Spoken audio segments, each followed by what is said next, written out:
நாசிக் மகாராஷ்டிரா மாநிலம் நாசிக்ல இருக்காரு அந்த தம்பி. ஒரு வாரமா அங்க தண்ணி பஞ்சம் தலைவிரிச்சு ஆடுது. அங்க நீர் மேலாண்மையை கையில் எடுத்து அதை பண்ணிக்கிட்டு இருக்காரு. இங்க எதுக்காக நான் இதை சொல்ல வந்தேன் தெரியுமா? கமுதி இருக்குல்ல, உங்க கமுதி, கமுதியில அங்க இருந்து போகக்கூடிய ஒரு கால்வாயை, ஒரு 6-7 கிராமத்துக்கு போக வேண்டிய கிராமத்து கால்வாயை தூர்வாரா அவர் முற்படுறாரு.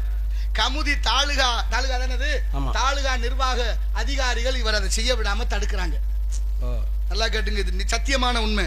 அதை செய்யக்கூடாதுன்னு அவரை தடுத்தாச்சு. அவர் பார்த்தாரு, சரி ஐயா நீங்களே செய்யுங்க, அவர் ஒதுக்கிட்டார்.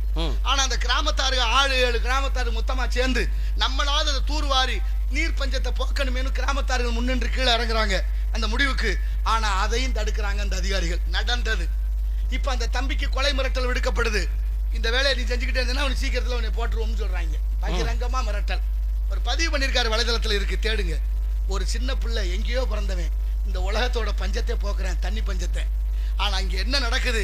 காசிக்கு விக்கிறவன் அவனை கொண்டு விட பாக்குறேன். எங்க போய் சொல்ல?